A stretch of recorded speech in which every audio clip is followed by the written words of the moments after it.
Okay, welcome everybody to our Saturday team call. This is our Holiday Survival call, and today is December 15th, 2018.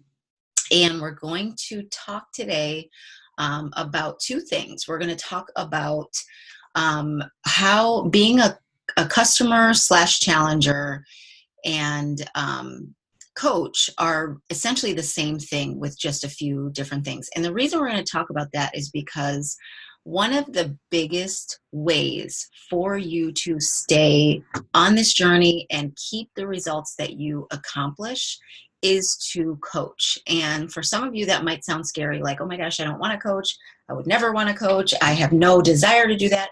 But I'm going to explain what I mean by that, because for different people, it's going to mean something different for all of you. And coaching comes in, is multifaceted. So I'm going to talk about that and why you should really consider locking yourself into this company as your guarantee of consistency. And the other thing I want to talk about is just how there are really, a little over 2 weeks left in this year. And that means that we're all going to be thinking about all the things that we need to do, all the things that we may not have done that we planned on doing. And then we're going to have a whole myriad of emotions that come in with that excitement, maybe some things that you're looking forward to. Maybe some of you feel very peaceful. Maybe some of you feel very anxious. Anything in between. Maybe some of you might even feel slightly depressed. This is real life. We're real people. We all experience these emotions. And so it's really important during heightened levels of activity, such as the holiday season, or, when you're traveling or moving, or maybe you're going through a life change, to really double up and really 10x your grace and love for yourself. And, some of you might love the type of personality that's like, go hard or go home, and you kind of like to give yourself that military type of style of attitude, and that's okay. But at the end of the day, whether you are not so touchy-feely like I am, or, you're just kind of somebody who's doesn't really like to express emotions that much, we all still have those same basic needs. Everybody expresses it differently. Yours doesn't have to be, unicorns and butterflies, but it's all love at the end of the trail.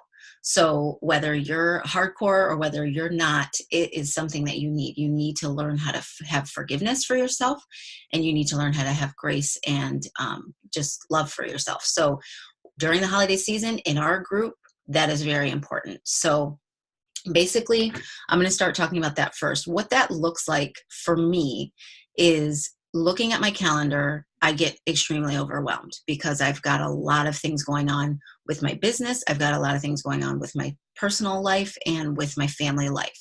And so it can get overwhelming at a glance of just thinking, how am I going to be my best in all of these different scenarios? The thing is, you have to remember, and this is what has helped me so much, is to remember that everything's not going to get my 100%. It's not possible to give every single thing my 100%. But what it is possible to do is to decide how much time I can give for those different areas of my life that are important, that are at the top of my list. And in that time frame, give my 100%. So what I used to do as a recovering perfectionist is I would just assume that everything is in the A category. And what I mean is everything's at the top. Everything's important. So I would make a list of all my to-dos. I would make a list of all the things that I want to accomplish, short-term and long-term. And everything would end up in the urgent and important category. And until I learned how to actually prioritize and realize that that's not realistic, and that when I really think about my core values, most things found other categories. And those tip top ones are the ones that you're going to put on your calendar, and you're going to make those your priority, and you're going to designate time for those things. When I don't do that, when I don't stick to a schedule, and when I just kind of wing it in my day, and sometimes that happens, I feel chaotic. I feel that I don't know what I'm doing. I feel that I'm not giving my best. I feel that I suck. I go through all these emotions when it really just comes down to prioritizing and having realistic expectations. And when I used to hear people say, set realistic expectations, I hated that because I thought that was just a way to excuse yourself from not being your best. And that couldn't be further from the truth. What realistic expectations are that I've learned is having kind of a, B, and C category for what's important to you. So, for example, let's say, I decide that by the end of this year, before we got on the call, I'll just use a real example. I'm redoing my filing system for my family papers, for my business papers, for everything. And I promised myself that that was going to be done by the end of the year. Well, the A category would be it's done by the end of the year. Before January 1 hits, I'm done. Everything's pretty organized. I got all my filing system together. I know where everything is. I feel blissful. That would be A category. B would be that I've got most of it done. Everything's at least purged and put away, but I don't necessarily have everything in its place, but at least everything's purged and I know that I only have the important papers left. That would be B. C would be that I have done most of the purging. There might be a few things that are left over, and I have a good sense of what's going on, but nothing's really put away, and I still need to do a little bit of work on it, but for the most part it's done. That would be C. It's important to set an A, B, and C expectation. That for me is realistic expectations, because life is going to happen, and no matter how much you plan, you may have something unexpected happen that completely throws your plan off. And in order for you to not feel like you've lost, or feel like you suck, or feel like, oh my gosh, I can't accomplish anything, you need to have realistic expectations. You need to have a non-negotiable, which is your C category, and if everything goes my way, which is your A category, and something in between. That is what realistic expectations are. So it's not about throwing things out the window and saying, I'm going to lower the bar and be okay with being mediocre. No, you're going to say, where is my bar and what absolutely has to happen no matter what? That's your baseline. That really helped me, because my brain likes to say everything's in the A category, everything's in the A. And it can't be, because life might happen, and usually does. And you need to always be in the proactive. You need to always be on offense and not on defense, meaning that you are responding to life in a way that is positive and proactive. You're not reacting in a negative way. So you're not waiting for things to happen, then going, what am I going to do about it? You're already ahead of it. And then when things happen that you can't control, you know that you are already working within your plan.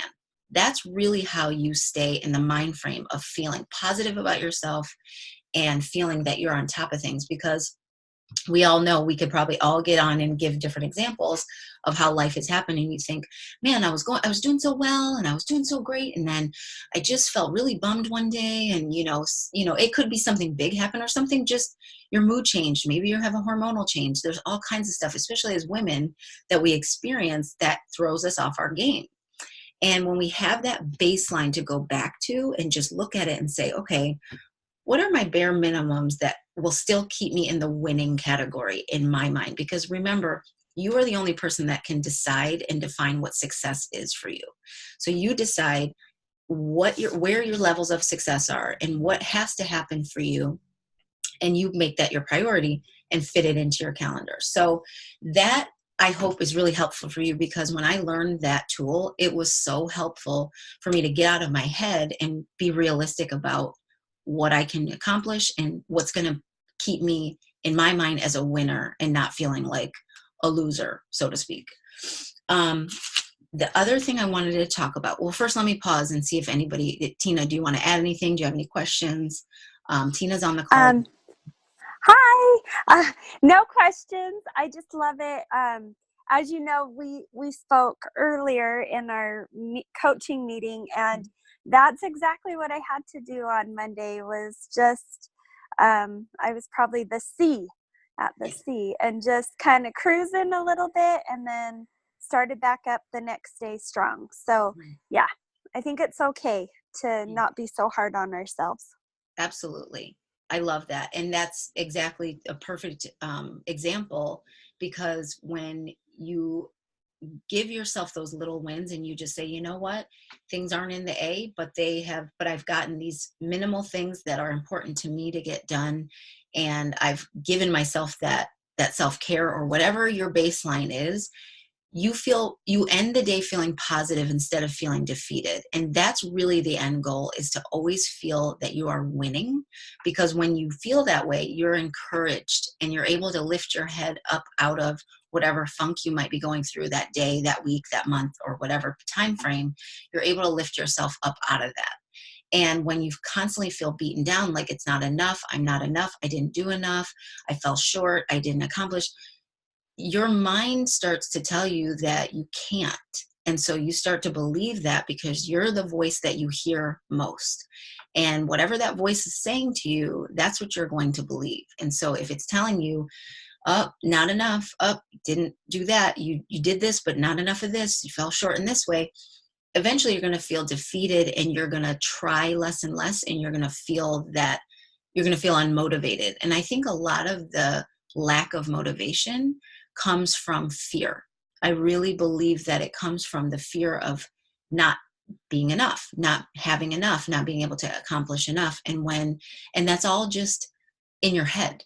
So if you set the expectations for yourself where everything, this is successful, and this is successful, then you're always succeeding, even if it's not the ideal place that you want to be. So it's really important to do that, because as we said a million times since the beginning of the call, it helps to stop that vicious cycle of stopping and starting. And that's really what we're trying to accomplish in this group, is not falling off and coming back on. We want to bridge that gap. So always speaking positively to yourself and always having those expectations of realistic expectations is really going to help you do that. Okay, so the other thing I wanted to talk about, I put in the group that, if you guys had any questions that you wanted me to go over, that's what I wanted to do on the call today. And one question came from Tina, and she's now a new coach on my team, and I'm so excited for her. And she asked, how I found success in the business. And I thought, well, can I talk about that on the Challenger call? And I realized, yes, I can, because the truth of coaching is that you are always a challenger first. So whether you ever decide to become a coach on this team, meaning do what I do and build a business and, help other people to accomplish goals, or whether you just continue to work on your own journey, you're always going to be a challenger first. Coaches are challengers always. And when we stop being challengers, that's when our business struggles. So I've been a coach in February, I'll have been a coach for 5 years. And my business, just like any other business, has gone up and down, up and down, up and down. And I've seen a lot of success, and I've seen a lot of struggle as well. And what I can tell you is that the times that I have struggled the most have always been when I have taken my foot off the pedal or off the gas for my own journey.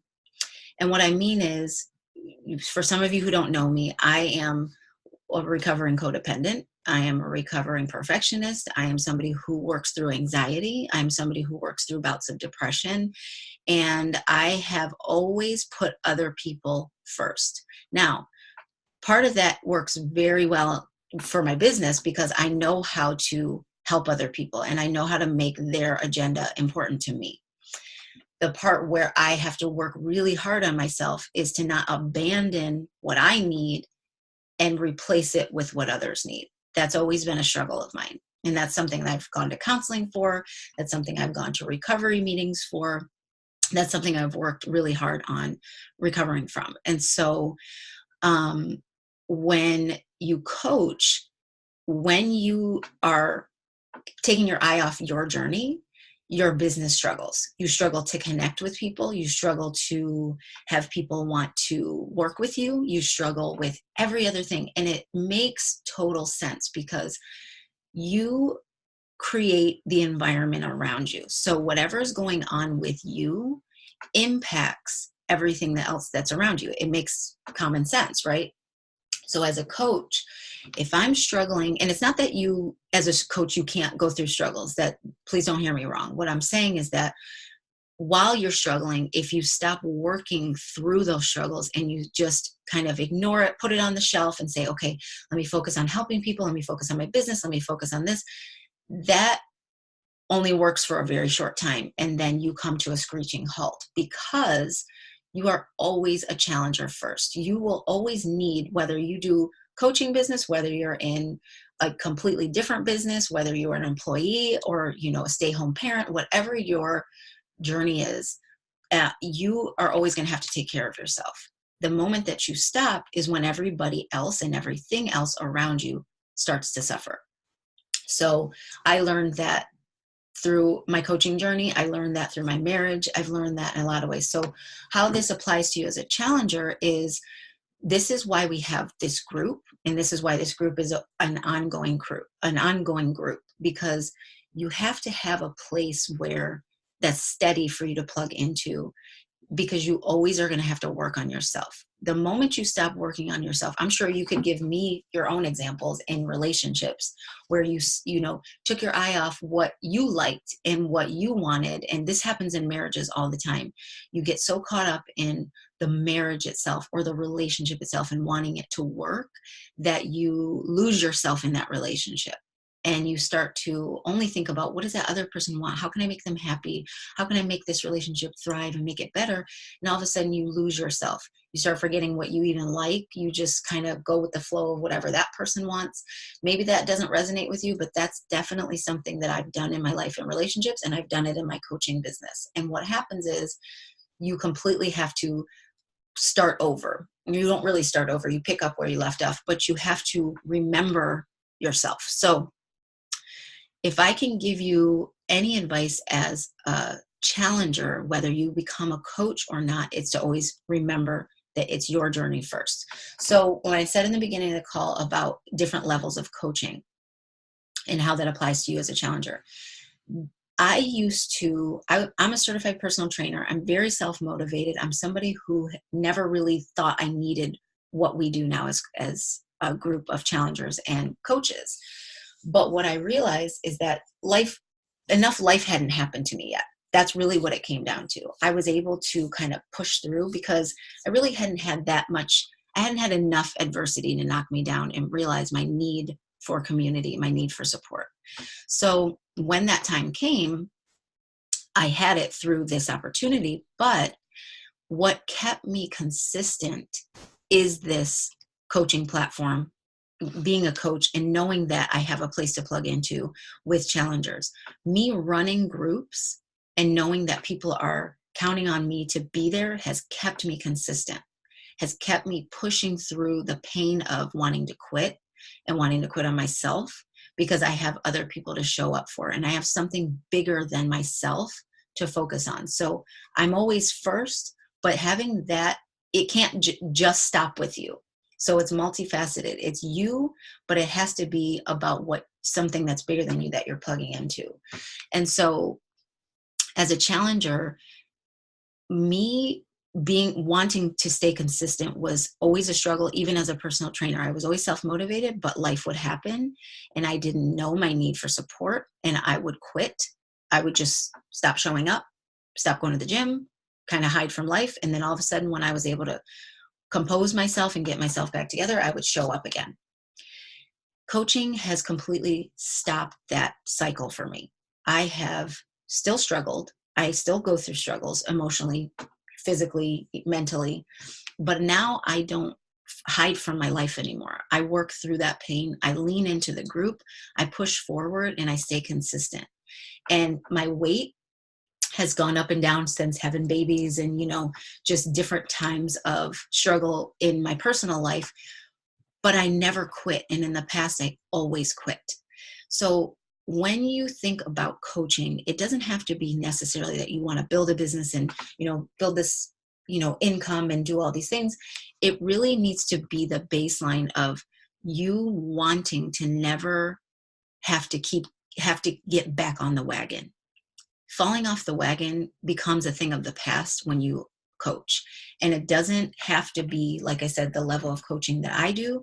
It can just be that you know that you're always going to stay plugged into this community. You are a lifer. So I really encourage everybody to make your mind up that become a VIP coach. You get a discount. You get a discount on your Shakeology. You get a discount on anything Beachbody related, any Beachbody products. But what it does mentally for you is it locks you in, because you know you have this place, you have a little bit of an investment, and you keep coming back, and you start to build your life based on this consistency. So how I found success as a coach was by keeping myself as a challenger first. When I struggle with my coaching business, finding new customers and clients and increasing my income, all those things is when I have those moments where I don't put myself first, if that makes sense. So, and then, Tina had asked me particularly, and this may not apply to this call, but a day in the life of the coach, a day in my life basically looks like this. I wake up, my schedule has just changed because I put my son in school. So it's a little bit different than it was, but I wake up, I work on myself first. I read my Bible, I read a devotional, I write in a gratitude journal, and I just give myself time for me. And then if I get myself up early enough, I do my workout in the morning, because I really like to do that in the morning, but it doesn't always happen. Sometimes I work out in the afternoon, sometimes in the evening. But I try to get my workout in the morning because I love those endorphins. And then I check into my coach office, and I see, what new challenger or what new customers that I might have.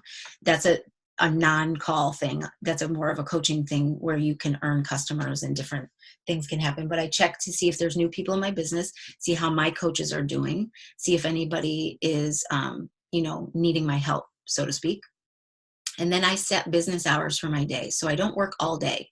I have pockets of time throughout my day that I work on my business. And in those pockets of times, it's partially working on, posts for our group, checking in personally behind the scenes with all of my challengers and all of my coaches, and reaching out to new people. So I have a time in my day where, I schedule for reaching out to new people that I'm building relationships with.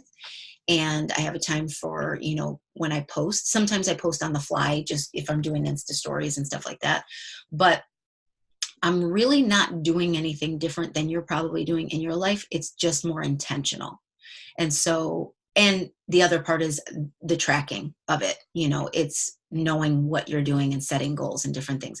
But it's no different than your fitness. I'm always a challenger first. My fitness is my business. My mental clarity, my mental stability through this platform, building this through relationships, through this community, and becoming the best version of myself, that is my business. So for me, even if you didn't want to create an income with this, or, just change anything about your finances, I encourage people to coach for the accountability, because you will stay accountable for the rest of your life if you coach. You just will, because you just get used to this lifestyle, and walking away from it becomes like, the thought of it is scary to even think about, like, walking away from this platform.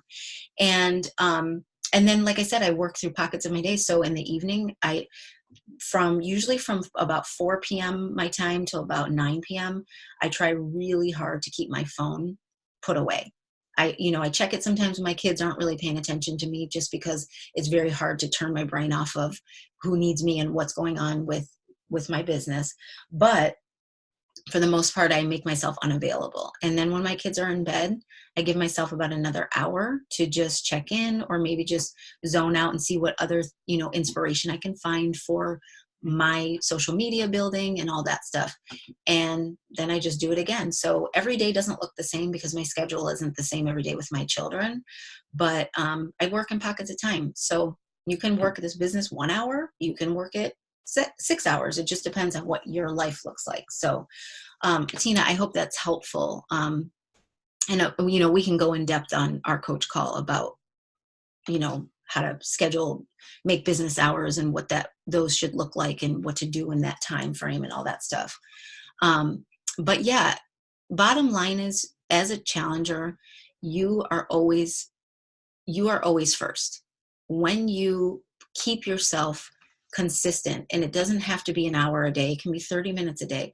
When you make a plan and you make that important, just like anything else, doctor's appointments, meetings for work, travel schedule, whatever it is, when you put yourself on your calendar and you have a support system like we do, you are not going to quit. You're going to beat the quit out of yourself. And that's really the goal of the group. That's the goal of what we do. That's what gives me passion as a coach, is to see other people empowered to break free of all the chains that they have in their life and do it through this platform. So Tina, I'm going to open it up for any comments or questions if you have them. And that's really all I have to share. I don't want to keep the call going too long. But if you have anything to add, Tina, or if you have any questions, I'm here to. Yeah, I'm good. No, that was great. Thank you. Good. Okay, good. All right. Well, I am going to end the call, and the replay will be up as soon as it uploads into my computer. And I hope everybody's having a great Saturday. But remember, you guys, love first always. No more guilt about what you did think you were going to do and you didn't get to do it and it didn't happen. Set your expectations, make them realistic, set your non-negotiables, and everything can't be a priority, especially during this really busy time of the year. Just pick your very top non-negotiables, focus on that, and give yourself grace for the journey. I love you guys. I will talk to you in the group. Have a good Saturday.